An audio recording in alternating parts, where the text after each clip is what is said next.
Broadcom reported quarterly financial results that disappointed stock market investors. I will review the big highlights from the company's earnings release, including the cause of the multi-billion-dollar loss on the bottom line, the revenue growth, and the outlook for the next quarter. Additionally, I'll update my buy recommendation on Broadcom stock. As of this recording, the stock is down nearly 6% in the after-hours trading. Remember, I warned investors that the risk was to the downside for Broadcom stock following the earnings release because coming into the earnings release, the company had an elevated valuation. I'll let you know if I think the stock is a buy here on the dip, a hold, or a sell after I evaluate the results of the quarter. So let's take a look. I want to thank the Motley Fool for sponsoring this video. Visit fool.com/Parkev for the 10 best stocks to buy now. All right, so I wanted to play the clip for you on my recommendation for Broadcom stock coming into the earnings release. Broadcom stock before or after earnings? I would say because of the elevated valuation, the risks for Broadcom stock following the earnings release are to the downside. The risks are to the downside in it. So because coming into the quarter, Broadcom stock was trading at its highest valuation going back some time, I said that the risks were to the downside, and here's what I was looking at. Broadcom's forward price to earnings ratio coming into the earnings release was near the highest point it's been in the last 3 years. Even though I've liked Broadcom stock, and even though I've had Broadcom stock rated as a buy all year long, I last updated that on June 12th. Still, I said if investors were curious about whether or not they should buy before or after, that coming into the quarterly release, it would be better to wait until after the earnings release because the valuation was already stretched and there's always extra risk around the earnings releases. Stocks are more volatile than usual. So that being said, let's take a look at the company's latest quarterly results. Broadcom reported revenue of $13 billion for the quarter. That was up 47% year over year. Now, that masks the company's actual growth rate, which would have been only roughly 2% if you excluded the acquisition. Sorry, I should say 4% if you excluded the acquisition of VMware and including the revenue from VMware on top of Broadcom's revenue. So if you exclude VMware's revenue, Broadcom's organic revenue growth was only 4% in the quarter. And I mentioned the multi-billion-dollar loss on the bottom line. The GAAP net loss of $1.9 billion was a result of this interesting accounting switch here, where the company in the third quarter included a one-time discrete non-cash tax provision of $4.5 billion from the impact of an intra-group transfer of certain IP rights to the United States as a result of supply chain realignment. Now, if you're confused about the wordage and the verbiage of this statement, you are not alone. This should be confusing for nearly everyone involved. And what this is basically doing is Broadcom taking advantage of a situation to take some losses on the bottom line by doing some interesting accounting exchanges here. Certainly, they've consulted their advisors, and their advisors told them that this would be a way for Broadcom to lower their net income in the quarter. So as they report a net loss on the bottom line, they can carry that loss forward and it'll provide a tax benefit for the company. So this is a non-cash event. This isn't any cash changing hands. This isn't the company actually taking cash from its pockets and giving it to somebody else. So it's not cash leaving the company.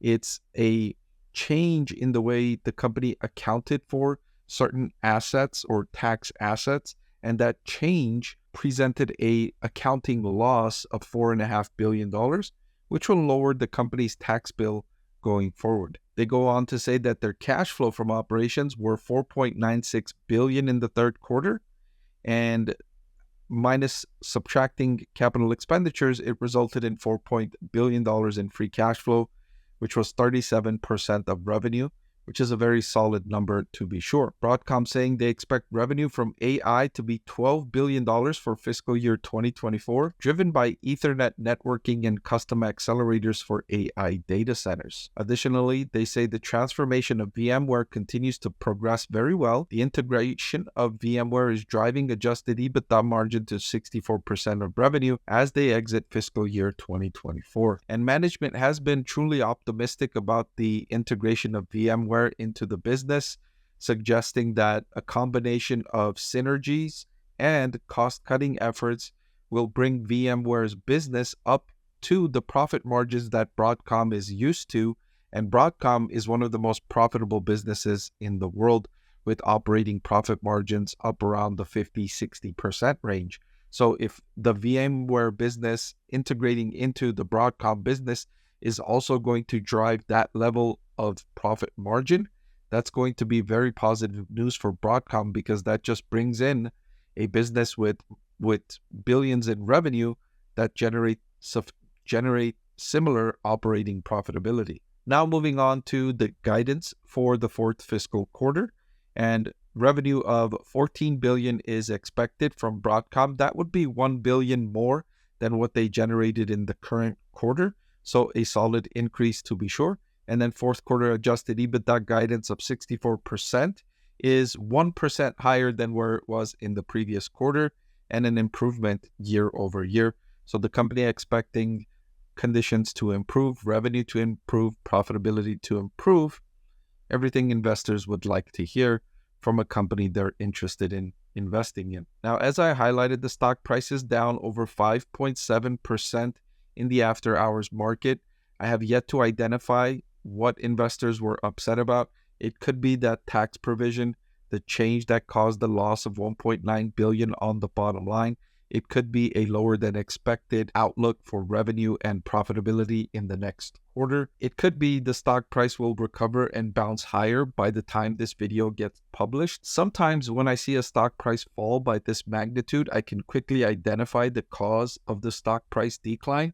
In this instance, however, I haven't identified what the cause is of the stock price decline. Now, I've only digested the earnings release. I haven't yet had access to the transcripts from the conference call, which I will be looking into, and I will have updates for you after I evaluate the conference call transcripts. But from what I see so far, I don't see the big reason why the stock price should be down by this much, other than the fact that the valuation was stretched coming into the quarter. Broadcom was trading at its most expensive valuation going back several years. So maybe investors were not wowed by the company's quarter.